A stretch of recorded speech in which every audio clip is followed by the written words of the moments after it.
respectful shit, you know what I'm saying? Like, just some social shit for everyone, you know what I'm saying? Like, I made this be myself, so hit me. Woo! I mean, like, we can pull that clown shit away. There's some real shit for you. I'm spazzing right now, so listen, let's go. Yeah. It's in their bones, the thugs in harmony for the love of the money. Then fall victim for the cookie, then turn pussy, it's lonely. You said you hold it down when life get rough, we're here now, so show me. We move them losses to them wins. Heavy pounds, we make it ends meet. Converse with only few who make me feel like I be 10 feet. Yes, people, what is going on, man? Welcome back to GTV, man. Guys, make sure you're smashing the like, sharing, and subscribing to the channel, man. Obviously, today, look, we're here to talk about the ops. We're here to talk about Manchester City, and we're here to talk about Pep Guardiola. Now, it's 7 games that have now passed Manchester City without victory. In those 7 games, he has received 6 losses. 6 losses. That is a lot of losses. 6 losses and 1 draw. A draw, by the way, in which he was 3-0 up, and then the team came back to draw 3-3. Now, when we're looking at Manchester City, you know, in a general sense, we know, you know, fantastic team, you know, brilliant players, and etc., etc. You know, Manchester City, 4 titles in a row. They've been imperious, to be honest with you. They've been the best team, you know, probably across Europe, you know, in terms of in totality, you know, everything they've won, everything they've done, you know, etc., etc. And I think when we're looking at Manchester City, you know, in a general sense, it's funny because obviously now I feel like quite a lot of people are like almost trying to rewrite history, you know, when it comes to Manchester City, you know, in terms of, you know, Pep Guardiola, or is he really that good? Is he this? Is he that? And, you know, and in some quarters, rightfully so, in terms of, you know, whether or not, you know, I was going to say whether or not he's good, but obviously we know he's great. And I don't think anybody's really questioning how great he actually is. But there's a lot of question marks, you know, over Manchester City at this current moment in time. And like I said before, to go 7 games without victory and 6 defeats within that, 4 in the Premier League now, you know, I think this is the first time a Premier League champion has lost 4 consecutive games in a row. At the moment, I think they're, what's it, like 11 points off of Liverpool at this current moment in time. You know, it's just looking peak for them. Honestly, it's just looking peak. And I think the real question for me is just someone who's just a fan, not of Manchester City, but of Pep Guardiola. And I respect and I admire, you know, Manchester City and everything that they've kind of achieved and whatnot. I look at them right now as of today, and I'm like, what is going on? Like, what is the problem? Like, what's actually going wrong with Manchester City? In all honesty, I wouldn't really know the answer to that. You know, I won't be able to, you know, I can't really question, really and truly. Like, how can I question a team that have won 4 titles in a row? Do you know what I mean? It's like I can't. Not that I can't, because obviously you can. Yeah, I mean, you can ask the questions. No one's, you know, safe, you know, from criticism at the end of the day. We saw what happened to 𝐂𝐸𝐿 Klopp when Liverpool finished 5th. And we'll get into that in a second. But when I'm looking at City, I think the biggest question that everyone does have is just, what the hell is actually going on? Like, for real, what is this? Like, it just seems like your team is just imploding. Now, obviously, some people have said, you know, one of the reasons might be because of the 115 charges and stuff like that. Again, I'm not a City fan. I don't know. I'm not going to sit here and try and read the whole, you know, all the charges and tell everybody, yeah, this, I'm not here for that. Do you know what I mean? Like, I haven't got the time. And to be honest, I don't really care. I'm only here to look at the football side of things, just like I think we all should, unless that is your area of expertise, right?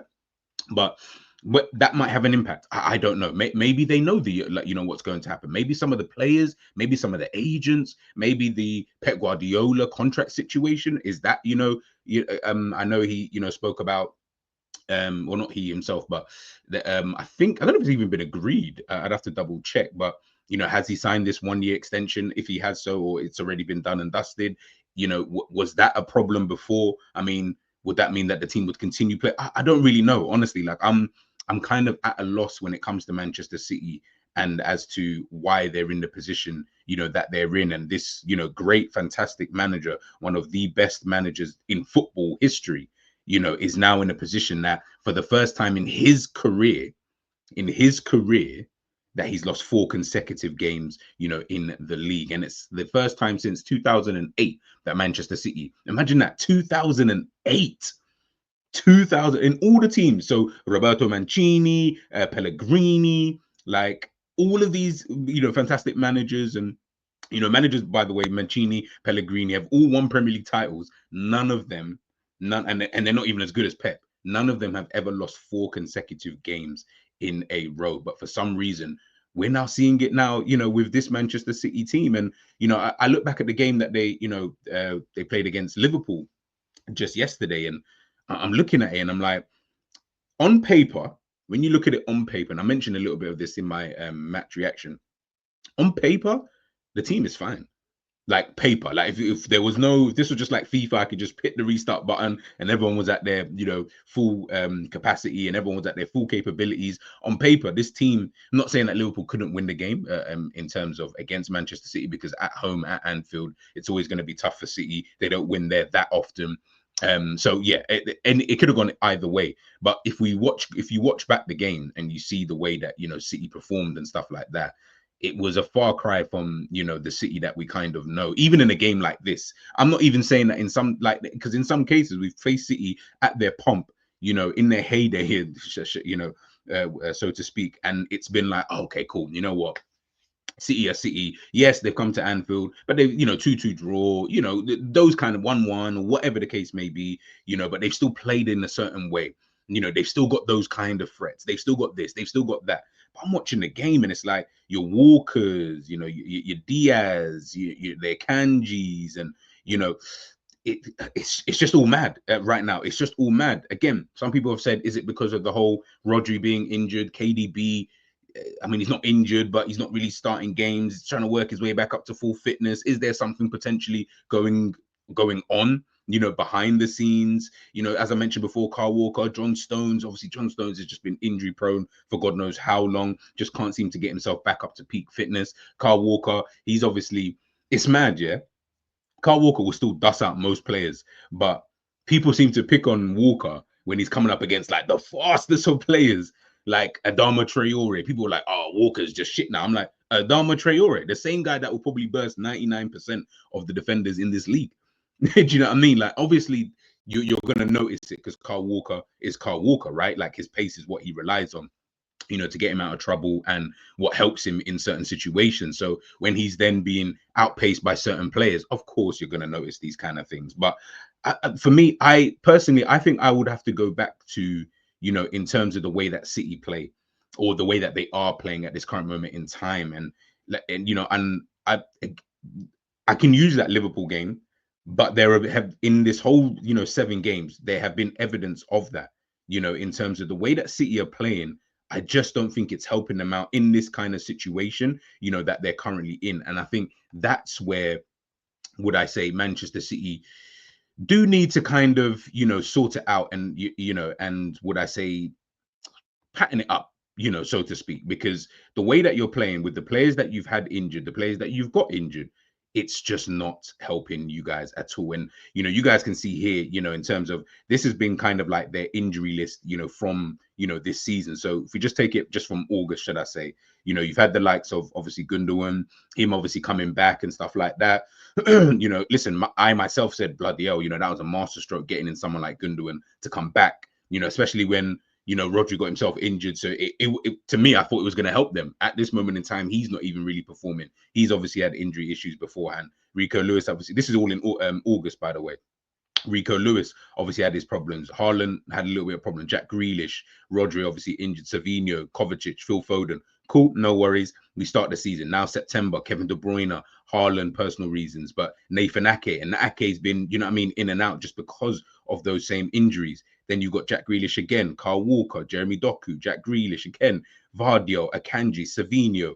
Then that's in October. Now we go into November. Ruben Diaz, John Stones, Phil Foden, Jeremy Doku, Nathan Ake. Obviously, Oscar Bob, we know, isn't back until January. Rodri, of course, is not back. Or he's out for the season. Kovacic picking up little injuries. John Stones, like, they're picking up injuries like no man's business. Now, We're not here to excuse the injuries, by the way. We're not going to do that, because every team obviously will have injuries, and every team is obviously going to have issues throughout a season. Liverpool have had these issues before.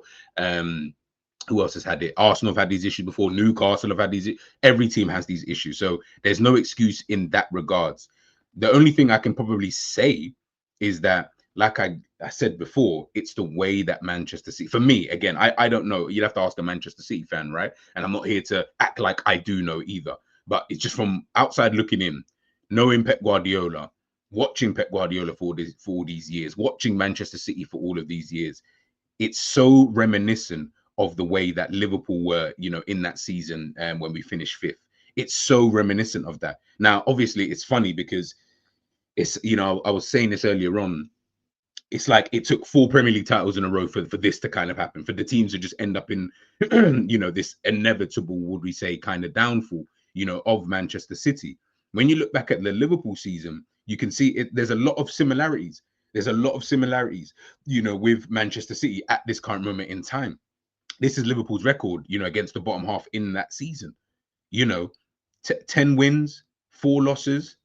It just wasn't really, going the way that it probably should have gone, kind of thing. And I think that was always going to, play against Liverpool in that season, just because, when we then look at things like, the amount of goals that we're conceding, I'm seeing the same thing happening with Manchester City at this moment in time. They're conceding a lot of goals. They're conceding a lot of chances, shots against and stuff like this. Again, this is Liverpool in that season, the shots against. I mean, you look at it, you look at the difference. I mean, even from 2016-17 Liverpool, 311, 19-20, we were conceding 342 shots.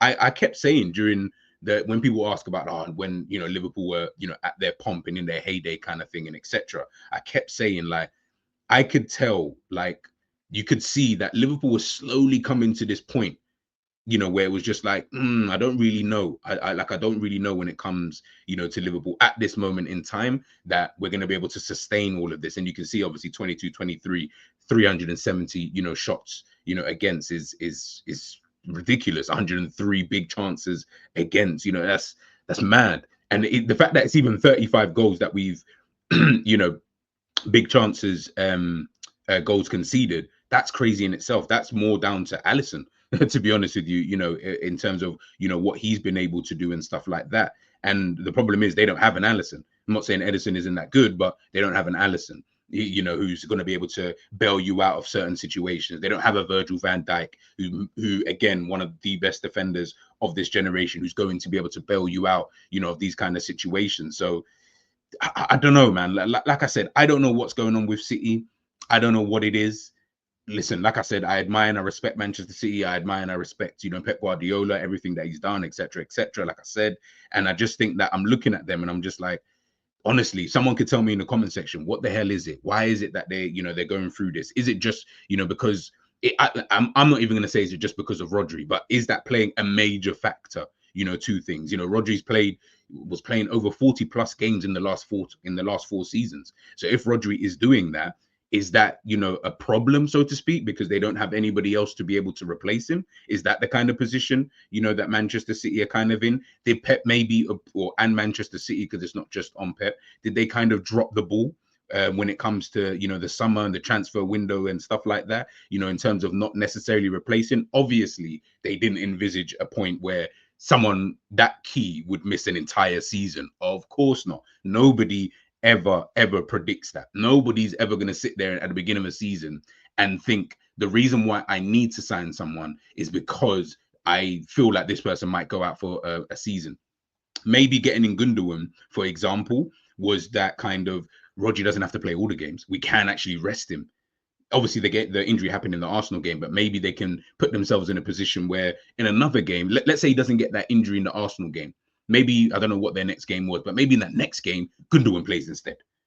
And then that way you can rest Rodri. Rodri doesn't have to, potentially get himself injured. But as we know in football, anything can happen at any time. So when anything can happen at any time, that's the kind of, situation, that Manchester City have kind of found themselves in. And it's just mad because obviously we all thought beginning of the season, Manchester City going to do their thing, blah, blah, blah, 3-horse title race, us, Arsenal, Manchester City going to do their thing. Even when Manchester City started losing, even I sat there and thought, nah, they'll come back. And it's so, man, I still feel like they would. I feel like they're gonna sort it out. It's just, I don't know if by the time that they do sort it out, Liverpool might just be too far ahead, or Arsenal might be, you know, whoever. But I just feel like it's just too much of a gap. 11 points is a lot of points. Like, Liverpool really would have to go through like a bad month. I think like it would have to be a bad month where they need Liverpool to really lose back-to-back games first and foremost, just to claw back the gap, and then they can start thinking about it. At the moment, Liverpool don't even look like that's going to happen. And that's where I feel like Manchester City are at this moment in time. Listen, January is just around the corner. They could go out, sign these players, sign that player, etc., etc., and then it's all fine, you know, so to speak. But listen, ultimately, I honestly, I don't really know. I don't really know. And I would love to know what your thoughts are, you know, on Manchester City. Why has it all gone wrong? Is this the end of an era, as, you know, Erik ten Hag, you know, Erik ten Hag said when he came in, you know, eras come to an end. You know, is this the end? I mean, I know he's obviously signed, I think he signed this, you know, 1-year extension. I still feel like if he has, then depending on what happens with this whole Chargers thing, if everything is, say, quote unquote fine in terms of they don't get relegated and all of that kind of stuff, next season I feel like he's going to leave with something. But just in terms of this season, yeah, I'm just like, rah, like it's crazy the drop off. And listen, if they drop off, you do then still need teams to be able to capitalize. That is always going to be the most important thing, because it's all well and good, you know, teams dropping off and this, that, and the third. But just because teams drop off, that, to be honest, that doesn't matter. You need to be able to capitalize, and Liverpool have done that. Did it when we, you know, when we blitzed the league, you know, the when we won the Premier League in 1920, Man City kind of fell off, and then all of a sudden Liverpool, most consistent team, best team in the league, blah blah blah, and then we go on to, you know, win it, you know, by as many points as we did. You need someone to come in and do that, and right now we are the team who are currently in pole position to be able to capitalize on that. Listen, as I mentioned before, I would love a title race, and we're going, you know, we're bringing it back, you know, Liverpool versus Man City, but then Liverpool, I would love that. That's in a, you know, fantasy world, you know, kind of thing. But I'll take the titles wherever I can take the titles, man. I really can't complain, you know, too much. But guys, let me know your thoughts, obviously, on Manchester City, how you kind of see things panning out for the rest of them and the rest of the season. Your thoughts on Guardiola as well. Let me know in the comment section, and I'll catch you guys on the other side. Peace.